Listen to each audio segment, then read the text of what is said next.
ಚಿಕ್ಕಬಳ್ಳಾಪುರ ತಾಲೂಕಿನ ನಂದಿಯಲ್ಲಿ ಭೋಗನಂದೀಶ್ವರ ಜಾತ್ರೆಗೆ ದಿನಗಣನೆ ಶುರುವಾಗಿದೆ. ವರ್ಷಕ್ಕೊಮ್ಮೆ ನಡೆಯುವ ಬ್ರಹ್ಮರಥೋತ್ಸವದಲ್ಲಿ ಭಾಗವಹಿಸಲು ನೆರೆಯ ಆಂಧ್ರ, ತಮಿಳುನಾಡು ಮತ್ತು ಚಿಕ್ಕಬಳ್ಳಾಪುರ ಅಕ್ಕಪಕ್ಕದ ಜಿಲ್ಲೆಗಳು ಸೇರಿದಂತೆ ಲಕ್ಷಾಂತರ ಮಂದಿ ಭಕ್ತರು ಭಾಗವಹಿಸಲಿರುವ ಮಹಾಕ್ಷಣ ಸನ್ನಿಹಿತವಾಗುತ್ತಿದೆ. ಓಂ ಶ್ರೀ ಗುರುಭ್ಯೋ ನಮಃ. ಹರಿ ಓಂ. ವಾಗರ್ಥಾವಿವ ಸಂಪೃಕ್ತೋ ವಾಗರ್ಥೋ ಪ್ರತಿಪತ್ತಯೇತ ಜಗತಃ ಪಿತರಂ ವಂದೇ ಪಾರ್ವತಿ ಪರಮೇಶ್ವರೋ. ಎಲ್ಲರಿಗೂ ನಮಸ್ಕಾರ. ಚಿಕ್ಕಬಳ್ಳಾಪುರ ತಾಲೂಕಿನ ಐತಿಹಾಸಿಕ ದೇವಸ್ಥಾನವಾಗಿರ್ತಕ್ಕಂತಹ ಗಿರಿಜಾಂಬಾ ಸಮೇತ ಭೋಗನಂದೀಶ್ವರ ಸ್ವಾಮಿ ಸನ್ನಿಧಾನದಲ್ಲಿ ಇದೇ ದಿನಾಂಕ 11/2/2026 ಬ್ರಹ್ಮರಥೋತ್ಸವ ಪ್ರಾರಂಭವಾಗುತ್ತದೆ. ಆ ಬ್ರಹ್ಮರಥೋತ್ಸವದಲ್ಲಿ ಮೊದಲಿಗೆ ಅಂಕುರಾರ್ಪಣೆ, ಧ್ವಜಾರೋಹಣ, ಶೇಷವಾಹನ, ವೃಷಭವಾಹನ, ನಂತರ ಮಹಾಶಿವರಾತ್ರಿ. ಈ ಮಹಾಶಿವರಾತ್ರಿ ಬೆಳಗ್ಗೆ ಪ್ರಾತಃ ಕಾಲದಲ್ಲಿ ಸ್ವಾಮಿಯವರಿಗೆ ವಿಶೇಷವಾಗಿ ಇರ್ತಕ್ಕಂತಹ ಫಲಪಂಚಾಮೃತಾಭಿಷೇಕ, ರುದ್ರಾಭಿಷೇಕ ಪ್ರಾರಂಭವಾಗಿ ಬೆಳಗ್ಗೆಯಿಂದ ಸಂಜೆಯವರೆಗೂ ಸ್ವಾಮಿಯವರು ರುದ್ರಾಭಿಷೇಕ ನಿರಂತರವಾಗಿ ನಡೀತಾ ಇರುತ್ತೆ. ಸಂಜೆ 6ರಿಂದ ಬೆಳಿಗ್ಗೆ ಪ್ರಾತಃ ಕಾಲ 5 ಗಂಟೆಯ ಒಳಗೆ ಯಾಮದ ಪೂಜೆ 4 ಯಾಮಗಳು ವಿಶೇಷವಾಗಿ ಸ್ವಾಮಿಯವರಿಗೆ ನಡೀತಾ ಇರುತ್ತೆ. ಇನ್ನು ವಿಶೇಷವಾಗಿ ಸ್ವಾಮಿಯವರಿಗೆ ಗಿರಿಜಾಂಬಾ ಸಮೇತ ಭೋಗನಂದೀಶ್ವರರಿಗೆ ಶಿವರಾತ್ರಿ ರಾತ್ರಿ 10:30ರಿಂದ 11 ಗಂಟೆಯ ಒಳಗೆ ಸಲ್ಲುವ ಶುಭ ತುಲಾ ಲಗ್ನದಲ್ಲಿ ಗಿರಿಜಾಂಬಾ ಸಮೇತ ಭೋಗನಂದೀಶ್ವರರ ಕಲ್ಯಾಣೋತ್ಸವ ನೆರವೇರಲಿದೆ. ಇನ್ನು ಮಾರನೇ ದಿವಸ ಅಂದರೆ ಸೋಮವಾರ ದಿನಾಂಕ 16/2/2026 ಸೋಮವಾರ ಮಧ್ಯಾಹ್ನ 12:40ರಿಂದ 1:15 ಸಲ್ಲುವ ವೃಷಭ ಲಗ್ನದಲ್ಲಿ ಬ್ರಹ್ಮರಥೋತ್ಸವ ಪ್ರಾರಂಭವಾಗುತ್ತದೆ. ಇನ್ನು ಶಿವರಾತ್ರಿ ಹಬ್ಬದ ಸಂದರ್ಭದಲ್ಲಿ ನಡೆಯುವ ಈ ಬ್ರಹ್ಮರಥೋತ್ಸವದ ವಿಶೇಷ ಕಾರ್ಯಕ್ರಮಕ್ಕೆ ಸ್ಥಳೀಯ ನಂದಿ ಗ್ರಾಮ ಪಂಚಾಯಿತಿ ಅಧಿಕಾರಿಗಳು ಮತ್ತು ಸಿಬ್ಬಂದಿ ಗ್ರಾಮದ ಸ್ವಚ್ಛತೆ ಸೇರಿದಂತೆ ಹಲವು ಉಪಕ್ರಮಗಳನ್ನು ಕೈಗೊಂಡು ಜಾತ್ರೆ ಮತ್ತು ಬ್ರಹ್ಮರಥೋತ್ಸವ ಸುಸೂತ್ರವಾಗಿ ನಡೆಯಲು ಏರ್ಪಾಡು ಮಾಡಲಾಗುತ್ತಿದೆ ಎಂದು ನಂದಿ ಗ್ರಾಮ ಪಂಚಾಯಿತಿ ಅಭಿವೃದ್ಧಿ ಅಧಿಕಾರಿ ರವಿಕುಮಾರ್ ತಿಳಿಸಿದ್ದಾರೆ.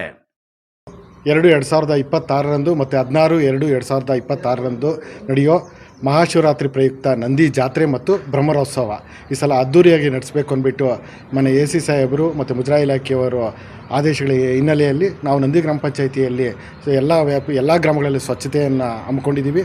ಮತ್ತು ಎಲ್ಲ ಗ್ರಾಮ ಮತ್ತು ಸಾರ್ವಜನಿಕರು ಜಾತ್ರೆಗೆ ಬರುವಂಥ ಸಾರ್ವಜನಿಕರಿಗೆ ಕುಡಿ ನೀರಿನ ವ್ಯವಸ್ಥೆ ಮತ್ತು ಸ್ವಚ್ಛತೆ, ಯಾವುದು ಎಲ್ಲೂ ಧೂಳು ಎಬ್ಬಿದಂಗೆ, ಮತ್ತು ದನಗಳ ಜಾತ್ರೆಗೆ ಅವ್ರಿಗೆ ದನಗಳಿಗೂ ಮತ್ತು ಜನರಿಗೂ ಸುವ್ಯವಸ್ಥೆ ಕಲಿಸ್ಬೇಕು ಅಂತ ತೀರ್ಮಾನ ಮಾಡಿದ್ದೀವಿ. ಮತ್ತು ಎಲ್ಲ ಇಲಾಖೆಗಳು ಒಗ್ಗೂಡಿಸಿ ಸಾಕಷ್ಟು ಅಭಿವೃದ್ಧಿ ಕೆಲಸಗಳನ್ನ ಹಮ್ಮಿಕೊಳ್ತಾ ಇದ್ದೀವಿ. ಹಾಗೂ ಮತ್ತು ಪೊಲೀಸ್ ಇಲಾಖೆಯಿಂದ ಈ ಭಾರಿ ವಾಹನಗಳು ಈ ಮುದ್ದೇನಹಳ್ಳಿ ಕಡೆಯಿಂದ ಈ ಕಡೆ ಜಾಸ್ತಿ ಬರ್ತಾ ಇರೋದ್ರಿಂದ ಅವನು 4-5 ದಿನಗಳ ಮಟ್ಟಿಗೆ ನಿಲ್ಲಿಸಬೇಕು ಅಂತ ಪೊಲೀಸ್ ಇಲಾಖೆಗಳು ಹತ್ರ ಕೋರ್ಕೊಂಡಿದ್ದೀವಿ. ಈಗ ಸ್ವಚ್ಛತೆ ಕಾರ್ಯಗಳು ಆಲ್ರೆಡಿ 4-5 ದಿನಗಳಿಂದ ಎಲ್ಲ ಹಳ್ಳಿಗಳಲ್ಲೂ ನಡೀತಾ ಇದೆ. ಇನ್ನು 3-4 ದಿನದಲ್ಲಿ ಎಲ್ಲ ಸ್ವಚ್ಛತೆ ಕಾರ್ಯಗಳು ಮುಕ್ತಾಯ ಆಗುತ್ತೆ. ಮತ್ತು ಕುಡಿ ನೀರು ಮತ್ತು ಅಲ್ಲಲ್ಲಿ ಟಾಯ್ಲೆಟು, ರೆಡಿಮೇಡ್ ಟಾಯ್ಲೆಟ್ಗಳನ್ನ ಇಟ್ಬಿಟ್ಟು ಸ್ವಚ್ಛತೆಯನ್ನು ಕಾಪಾಡಬೇಕು ಅಂತ ನಾವು ಮತ್ತು ಮುಜರಾಯಿ ಇಲಾಖೆಯವರು ಸಂಘಟಿತವಾಗಿ ಕೆಲಸ ಮಾಡ್ತಾ ಇದ್ದೀವಿ. ಆದರೆ ನಂದಿ ಜಾತ್ರೆಯಲ್ಲಿ ಭಾಗವಹಿಸಲು ಬರುವ ಲಕ್ಷಾಂತರ ಭಕ್ತರಿಗೆ ದೇವಾಲಯದ ಬಳಿ ಮುಜರಾಯಿ ಇಲಾಖೆಯ ಹಳೆ ಕಾಲದ ಅತ್ಯಂತ ದುರವಸ್ಥೆಯಲ್ಲಿರುವ ಈ ಶೌಚಾಲಯಗಳು ಮತ್ತು ಆರ್ಕಿಯಾಲಜಿ ಇಲಾಖೆ ಈ 4 ಶೌಚಾಲಯಗಳು ಸಾಲದು. ಇನ್ನು ಕುಡಿಯೋ ನೀರಿನ ಅನುಕೂಲಕ್ಕೆ ಇರುವ ಈ ಫಿಲ್ಟರ್ಗಳು ಈಗಾಗಲೇ ಕೆಟ್ಟು ಮೂಲೆ ಸೇರಿವೆ. ಸಾರ್ವಜನಿಕರು ಭಕ್ತರು ಕೂಡ ಅಂದು ಕುಡಿಯೋ ನೀರಿನ ವ್ಯವಸ್ಥೆ ಬೇಕು, ಜನರ ಅನುಕೂಲಕ್ಕೆ ತಕ್ಕಂತೆ ಮೂಲ ಸೌಕರ್ಯಗಳನ್ನು ಕಲ್ಪಿಸಬೇಕು ಅನ್ನುವಂಥದ್ದು ಭಕ್ತರ ಒತ್ತಾಯವಾಗಿದೆ. ಸರ್, ಮಹಾಶಿವರಾತ್ರಿ ಹಬ್ಬ ಇರೋದ್ರಿಂದ ಬ್ರಹ್ಮರಥೋತ್ಸವ ನಡೆಯುತ್ತೆ ನಂದಿಯಲ್ಲಿ. ಈ ಡಿಸ್ಟಿಕ್ ಅಲ್ಲೇ ಅದೇ ಒಂದು ದೊಡ್ಡ ಹಬ್ಬ. ನಮ್ಮ ನಂದಿ ಕ್ರಾಸ್ ಇಂದ ನಂದಿವರೆಗೂ ಶಿವರಾತ್ರಿ ಹಬ್ಬದ ದಿನ ಜಾಗರಣೆ ಇರೋದ್ರಿಂದ ಎಲ್ಲರೂ ನಡ್ಕೊಂಡು ಹೋಗ್ತಾ ಇರೋದ್ರಿಂದ ಈ ರೋಡಲ್ಲಿ ಲೈಟಿಂಗ್ ವ್ಯವಸ್ಥೆ ಮಾಡಬೇಕು. ಮತ್ತೆ ಪೊಲೀಸ್ ವ್ಯವಸ್ಥೆ ಸ್ವಲ್ಪ ಚೆನ್ನಾಗಿ ಆಗ್ಬೇಕು. ಯಾಕಂದ್ರೆ ಈ ಬಂಗಾರ ರೇಟ್ ಜಾಸ್ತಿ ಆಗಿರೋದ್ರಿಂದ ಕಳ್ಳರ ಕಾಟನೂ ಜಾಸ್ತಿ ಆಗಿದೆ. ಹಂಗಾಗಿ ಪೊಲೀಸ್ ವ್ಯವಸ್ಥೆನೂ ಸ್ವಲ್ಪ ಚೆನ್ನಾಗಿ ಆಗ್ಬೇಕು. ಸೊ ಸ್ವಲ್ಪ ದೂರಕ್ಕೆ ಸ್ವಲ್ಪ ಶೌಚಾಲಯ ವ್ಯವಸ್ಥೆನೂ ಮಾಡ್ಬೇಕು. ಯಾಕಂದ್ರೆ ಇಲ್ಲಿಂದ ನಂದಿವರೆಗೂ ನಡ್ಕೊಂಡು ಹೋಗ್ತಾರೆ. ಸುಮಾರು 4 ಕಿಲೋಮೀಟರ್ ಇರೋದ್ರಿಂದ ನಡ್ಕೊಂಡು ಹೋಗ್ತಾರಂತ ಭಕ್ತಾದಿಗಳಿಗೆ ಸ್ವಲ್ಪ ಟೆಂಪರವರಿ ಶೌಚಾಲಯ ವ್ಯವಸ್ಥೆನೂ ಮಾಡಬೇಕು. ಮತ್ತೆ ಕುಡಿಯೋ ನೀರಿನ ವ್ಯವಸ್ಥೆನೂ ಸ್ವಲ್ಪ ಮಾಡಿದ್ರೆ ಒಳ್ಳೇದಾಗುತ್ತೆ. ಈ ಮೂಲಕ ನಾವು ಜಿಲ್ಲಾಡಳಿತಕ್ಕೆ ಮನವಿ ಮಾಡ್ತೀವಿ ಸರ್.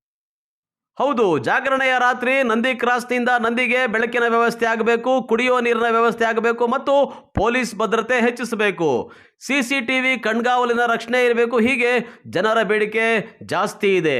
ಮುಜರಾಯಿ ಇಲಾಖೆ ಮತ್ತು ಜಿಲ್ಲಾಡಳಿತ ಈ ಕುರಿತು ಏನು ಕ್ರಮ ಕೈಗೊಳ್ತಾರೆ ಅನ್ನೋದನ್ನ ಕಾದು ನೋಡಬೇಕಾಗಿದೆ. ಕ್ಯಾಮರಾ ಪರ್ಸನ್ ಪ್ರವೀಣ್ ಜೊತೆ ಕಳವಾರ ಅರುಣ್, MMTV ನ್ಯೂಸ್, ಚಿಕ್ಕಬಳ್ಳಾಪುರ.